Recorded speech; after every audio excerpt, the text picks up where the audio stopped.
Here we are, just a couple of weeks out from Christmas, and the question is, do we have a rally all the way until year's end? Many years we have seen that before, but sometimes it doesn't start until the second or third week.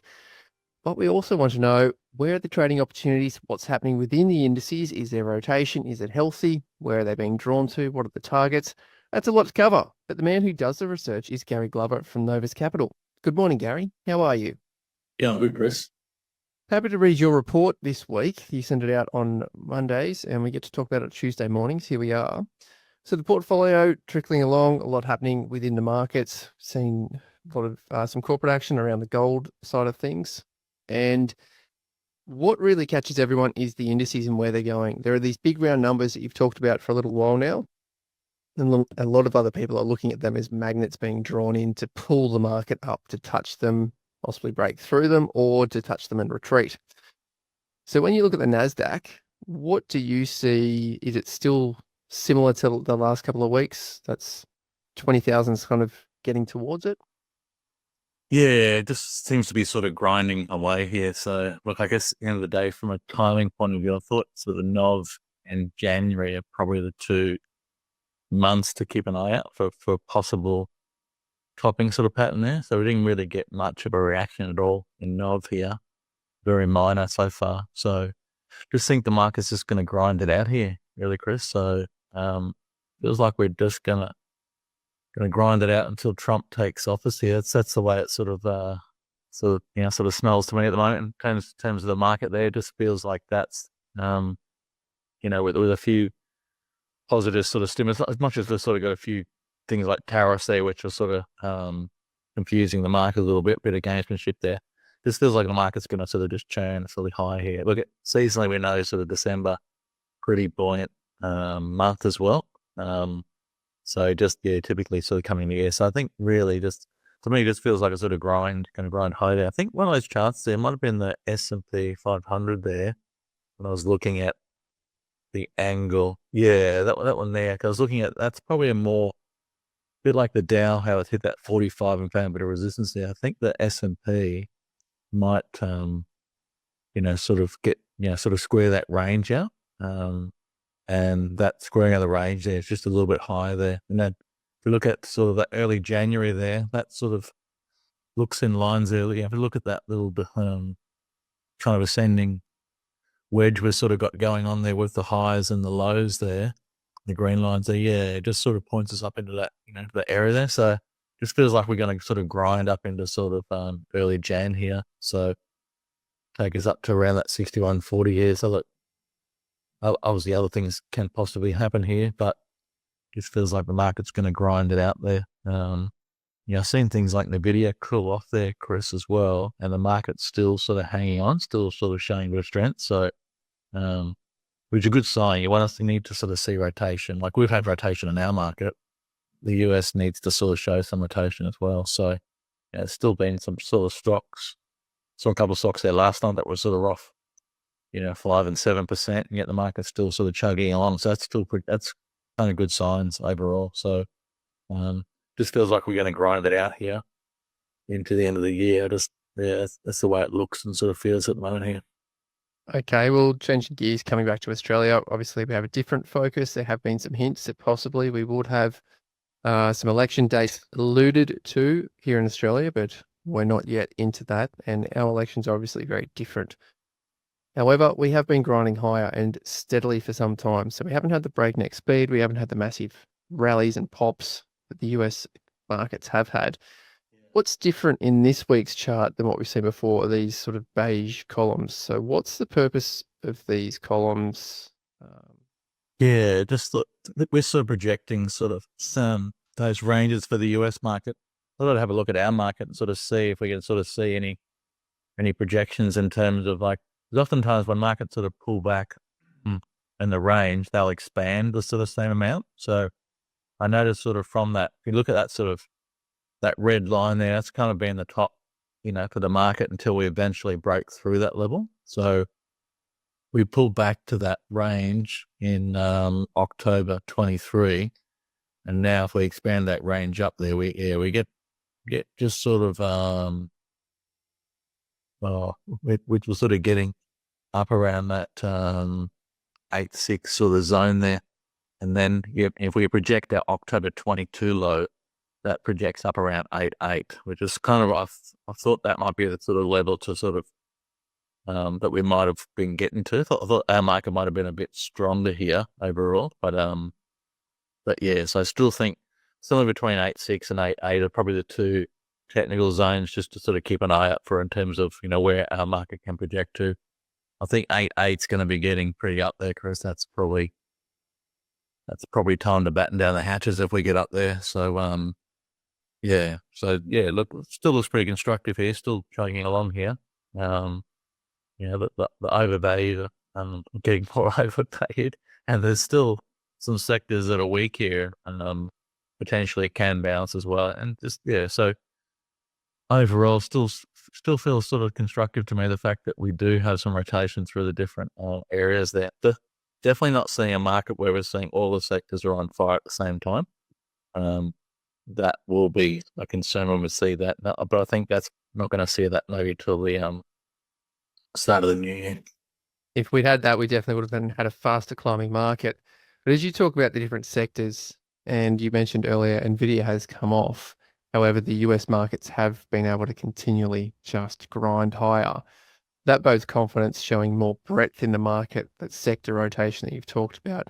We'll have a look at some of those weaker sectors in a second and the trading opportunities within the ASX. Before we do, just checking in on the Dow Jones, you talked about squaring out at the 4,500 level. So we're looking at this 200% range that we've looked at before. So going from the highs that we saw start of 22 down to the lows in October 22, taking that range and then adding that from the highs when we finally got the breakout, that took us up to that squaring out 100% of the range, 4,500. So now that I've stolen your thunder and put that in context, NVIDIA rolled off. Clearly, there are other companies that are going hard because there's only 30 companies in the Dow Jones and they're moving up like this. So is this the rotation and the breadth that you're talking about? We had the heat in NVIDIA. We've got other things firing in the US, or is this Trump trade? What do you see moving and driving this? Yeah, I mean, the 45,000 is a big level there. So, no, to be honest with you, there was sort of the Dow has been struggling to get through that. So I think they've had like 4 days there just sort of tucked under here. So look, we might end up pushing through there. Just think that's a bit of a projection target there. I mean, if anything, the risk is to the upside here, Chris, because we do have those 3 ascending trend lines, and this trend really to this day hasn't shown too much sort of weakness there. If you've been noticing on the S&P, in particular on the daily there, we had that nice run, and then we probably had 3 or 4 days on its side. So that's not sort of, you and I, when we follow momentum traders and stuff there, we see that, bit like that David Ryan trade where we sort of, 3 tight days there, sort of sitting under the high. They normally break up. So that's sort of, there's not really showing any weakness here so far. So, the risk is to probably more upside here in the short term. Nice. Well, that's always positive traders to hear when looking to a moving towards the year end. And there has been a lot of statistics and studies on that. It's not a guarantee, but it does have good odds. When we look into the trading opportunities in the market, we understand that the banks and the financials are very heavily overvalued on a historical perspective, and the growth is questionable. And compared to their peers internationally, still very expensive. The other parts of the economy that a lot of people like to have and feel comfortable having exposure to are the big miners and some other blue chips. If we look at the BHP weekly chart that you've got here in this week's report, what's the behaviour here that's interested you in the last couple of weeks for BHP? Look, we've had that pretty impulsive bounce. So rallied sort of 3 weeks up, and then now we're sort of, we're sort of 7 or 8 weeks down here. So we haven't really moved to a new low in the same amount of time or more. We're basically more than double the time here, and we still haven't, so I think if it actually sort of holds here, it shows we have support at $40 there. Potentially we can sort of bounce and maybe get back up to that, somewhere around that $46 in the range here, which has been a bit of resistance there in the short term. So, I think if we can sort of show some support here, we might get a bounce up into that range there. So, Good opportunity to work with, especially if the market and the indices are grinding higher. Could they might maybe drive our market up into January there, maybe, certainly I think if the resources can sort of bounce here, we can definitely sort of, move our market up to around that probably 8,800 sort of potential target there. Well, within that resources space, there's mineral resources. They have that massive exposure and tailwind to the lithium markets, but there's a whole lot more to the business. And you've described that before, with just the crushing business being worth quite possibly more than what the current share price is. So how do you I think all before this drama started there, Chris, they, like a lot of analysts used to, value the crushing business alone somewhere between $44, $45 there. So putting the lithium ion ore, all the other sort of mineral pieces to the side there, this still is a pretty good business underpinning this company here. So if anything, if the company was forced to break up and sell its parts there, some of the parts are probably going to be worth a lot more. So I think this one's still pretty. I love how the fact that what's really jumping off the page here to me in the chart is that volume that's been going on here for the last probably 6 weeks there. So when you see big volume like that sort of occurring, that's sort of, is that, question you get asked, is that distribution or is that sort of accumulation? The fact that we're stocks on its knees a bit here is sort of pointing to, more of accumulation sort of style here. So look, it's taken a while to get going here, but the whole thing has tightened up. A little bit of I thought this was originally looking like a bit of a descending triangle, which is, does have some sort of probably more bearish implications there. It's you can still break up out of a descending triangle, but I think the probability is sort of favoured downside. But just the fact that we sort of went to a new low and then ground a new low again, that sort of makes it, just gives it a slightly different appearance there, that sort of descending wedge, which is a more bullish pattern as well. And then sort of really for me, I like to see a swing high and the way down get broken. So in the past when we've seen these tightening patterns there, once they break a little B wave or break a little swing high, that's usually the point where they can kick on here. So I noticed today actually we've gone straight through that, or we've gone through that 36. So I've sort of added a parcel on here today, and we're sort of holding a parcel. We did get chopped out of a little parcel there the previous week, but yeah, we've still got a pretty decent size posi on here, so I think it looks quite good here. Nice. Well, another way to look at the resources exposure on the ASX is looking at the royalties DRR. So this company is very different. We've talked about it before, more common in Canada and Northern America, but it is on the Aussie market. It does have some good exposure to commodities, and we're really after the technical side of it on this weekly chart. So this seems to be a tighter range. Is this echoing similar to what you said with BHP? It had 3 weeks up and then sort of 8 weeks sideways.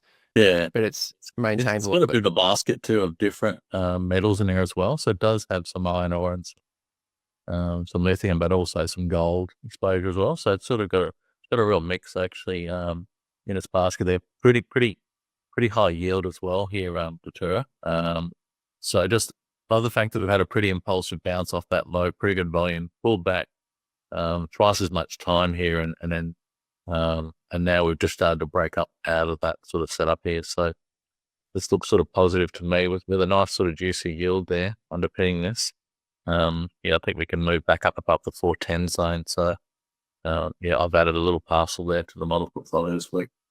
Nice. Well, staying with the dirt digging, but going to a different part of the economy, we're looking for energy production and uranium. Bannerman Energy, BMN, uranium sector, well, it's a story in itself, but it has bounced. We did watch that rally, and you were across that earlier in the year when we're looking at the launch pad and the momentum really kicking in.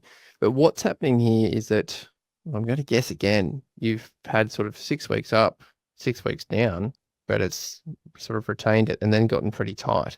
So how's your interpretation of this movement here, and what does that mean for Bannerman?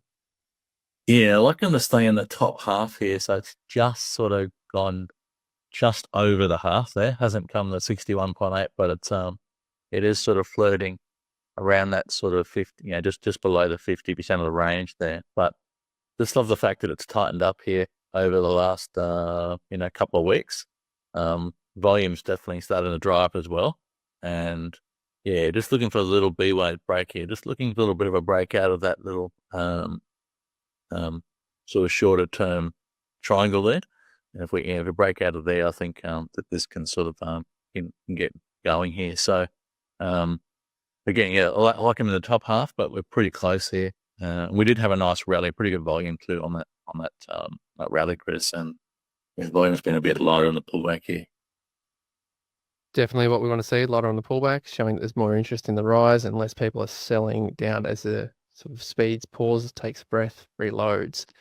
We go across Stitch, have a look at Fletcher building, the exposure to New Zealand building and the economy. We have seen the interest rates that you've talked about. There have been 3 consecutive drops and building hasn't looked great. The economy hasn't looked great, but it's not normally when rallies start. They kind of, these companies look ahead of what the actual current data is.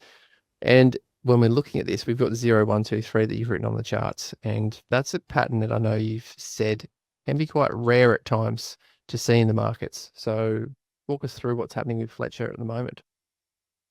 Yeah, I mean, obviously, look, they've had a tough time in New Zealand there. They've had, rates at 5.5% for, for a fair whack of time here. So that's really sort of slowed down their economy there. So most of this companies have been sort of under a bit of pressure here, and their economy's under pressure there. But yeah, you're right. So we've now had 125 basis points of cut here in the last couple of months there. So big relief, a lot more money back into New Zealanders' hands there. But just going to have probably a positive effect for some of their companies here. You're not going to see it straight away here, but the market will always look forward here. Fletcher's also, it's had a few issues here the last few years. Now done a sort of pronounced rights issue at the low here, sort of raised equity, sort of bottom of the cycle, you might sort of say after. So just some good signs here that, the timing's right here, but it's sort of stock to, it's sort of, these things normally occur at certain times here. So I just like to sort of see this one build a bit of a base here. There was definitely some good volume on that rally there, Chris, as you highlighted there, 100%. And then we've sort of seen the volume drop a little bit there, but most important thing there is just seeing sort of sequence of a few high lows here. So still think this looks pretty constructive there. Just important to hold that low there at the third high low there. So as long as we sort of keep holding here and we can push through here, then it should hopefully sort of get going here. This is one of the stocks I do think potentially get could have a fairly decent move here over the next 12 months. If things improve in New Zealand, then we start to see fortunes change. I think this is a sort of stock that potentially could have a decent move here. And just an extension for those who really like to look at the momentum side of things, Gary's really studied the best momentum leaders over the last couple of years and seen where they started from, where the monster stock breakouts occurred. And quite often they've had sort of this trawling out process, haven't they? It's a common thing to see in a period of time. Takes a while to sort of build here.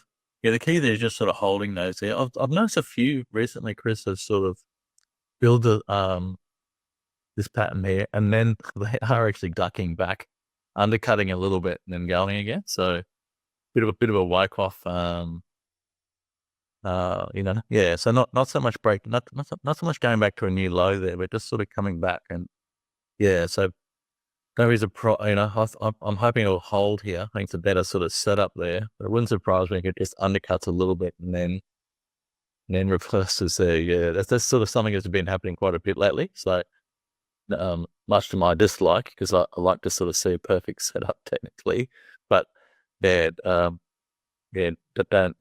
a possibility here as well, just because what's been sort of happening here. But hopefully it'll just build another high. If it builds another high low, it'll be a really good sort of basing there. So let's see what happens here in the next week here. But I think it looks pretty constructive. Is this the one that I think longer term? It might take a bit longer here. I know some of these bases take a while to occur, but I think sort of 12 months from now could look very different for Fletcher.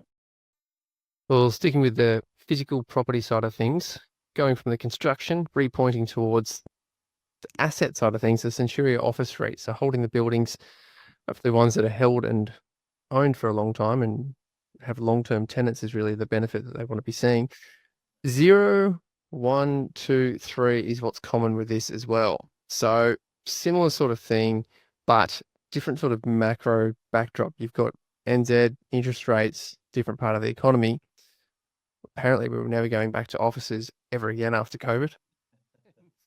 There's a fair few government departments and large multinationals who've said, no, that's not quite the case. We need bottoms back in seats and we need collaboration within the office together. So how does that unfold and what's the technical component that you're looking at here? Yeah, it's a bit of a mix there because it's sort of the you're getting the employers aren't wanting to sort of they like working from home a couple of days a week, but the firms are now sort of starting to call them in. So I guess if there's if the economy at the moment there's plenty of jobs around, but that changes, Chris, then the dynamic might change as well. But I guess just technically, it's not quite the perfect what the accumulation sort of cylinder there, but we have sort of again we've sort of got that basing characteristic. Just on that last pullback there, the volume was really light. Just sort of really dried up there. So and now it's sort of got this is sort of like the third high low here, and then we sort of turned up, and I just noticed there was a bit of buying in there last week. Sort of volumes are improved there. So so not sort of marching on here, but again, we just sort of got the basic characteristics. And I just noticed a few of the other property trusts there, Dexus and Tata Hall. Obviously, they've had good bounces there, but like a lot of those have drifted back as well, Chris, as well in the range. So they've quite a few of them look like they've sort of come back to some interesting points sort of technically. So this is just one that looked like a nice sort of basing pattern to me. So yeah. Well, another part of the economy, a previous leader, one that you've definitely traded, looked at and studied a fair bit, Domino's Pizza. Not looking like it is the case now, but the chart, the price index on the right-hand side really tells a story in itself. 105, and that's really just coming back because it's included the 50-day moving average, which is sitting so much higher than what the price chart is on the left-hand side. And that tells you the history of where the share price has been. That 50-day moving average is pretty heavy. But we've got some important things happening at this part of the chart. 80-50 rule, whatever that might be. But this has come down a long way. We've got a low with some decent volume. And then where we are today, we've kind of undercut it and quickly recovered in the next week or two with larger volume. But then how do you interpret this kind of flick of the volume here on this possible false break? Yeah, we sort of undercut in early 24, then rallied for a few weeks and then fizzed out. We came back and retested the low there, probably around that August zone there. Again, another undercut. Had a bit more of a rally there, probably lasted twice as long, but again, came back and retested low again. So never really got going here. So come back again, retested low. So got another false break here, starting to move here. So we've seen some good volumes here down the low here. So possible sign of accumulation there. Just had a few false starts there. I guess this is the beauty of maybe those sort of false breaks that are in the top half rather than the bottom half here of sort of working a bit better in this market. So, but yeah, it's interesting here. We're sort of, we've seen a couple of moves there come out of the bottom half in recent years there, but seeing a few more failures there on the bottom half there. But yeah, I think quite a few of the broker forecasts are looking at some better times ahead here for Domino's. So it was just interesting one here. Sort of I did like the way it came out of the last low. It was pretty interesting. So some good volume there, bit impulsive there. So definitely one on the radar there. I think I'd like to see a bit more of a base being built there, Chris, as well on this one. But definitely one to sort of keep an eye on here. Has a potential maybe to sort of if the forecasts are right here, it's definitely got some potential upside here. Well, that's the importance of understanding the rotation of the markets, where the strength currently is, things like financials, but massively overvalued. If they do sell down, then that money's normally ought to go somewhere, wanting to go somewhere, and understanding those that are currently building the bases throughout that rotation and ready to receive the funds. Sonic Healthcare, different part of the market. Healthcare is completely very strong business, gets great analyst insights for how that business is run, what's going on, but the share price isn't happy. Similar thing, weekly chart, peaking out 47. Yes, these were into the COVID periods. So healthcare is one thing, but it's a heavy 50-day moving average, still coming up to toy with it now. So what's your interpretation of where Sonic Healthcare sits and what the opportunity might look like? Yeah, I saw some interesting presentations on the weekend. They're talking about last time Trump sort of got into office there, obviously the financials were, we're one of the quickest sectors to sort of get momentum. I think technology was a bit of a laggard there, and then sort of did sort of get strength sort of, post him sort of getting into his seat there. Whereas I think healthcare was initially a laggard, but then it started to improve as well. So just interesting here that we have seen some of the healthcare names show a bit of improvement there. And that was pretty similar to 16, actually. It's sort of initially a bit weak, but then improved and then ran through there. So just, I know sort of Sonic has sort of gone through that 28.15, which is a big technical mark on the stock here. So that's the 50% range here. And that's sort of kept the lid on the stock here this year. So I thought it was just going to pull back a little bit and then head through it. But it's been a bit of time here, but now has broken through there. Pretty positive update there recently. Just some positive volume, sort of bit momentum behind it there. So I think this looks pretty good here. Look, maybe it's just going to grind high here, but I think that Sonic can grind high, maybe all the way back up to around that 32.50, which is the next sort of resistance level. So I think this looks pretty positive there. Just pretty good volume the last few weeks coming out of that last low. So, the fact that we've cracked that level there, which I think is a really important technical zone, does suggest that we can probably going to grind high from here. Nice. Well, that's a whole list of companies to look at to understand where they're sitting within the cycles and who may benefit from that rotation that can and does happen in healthy markets. To that end, we say thank you very much, Gary Glover from Novus Capital. Thanks, Chris. Talked about a few things in here, but one of them is the model walks, where Gary's invested a whole lot of time to understand the momentum leaders. We really do stress the amount that we both learned out of going through that exercise, and it's worthwhile spending a bit of time looking at those momentum leaders to understand how to identify them next time they come around. And it's not just Gary and I have looked at it and found benefit. Great traders like William O'Neill spent a lot of their time doing exactly the same. So they'll put that on screen.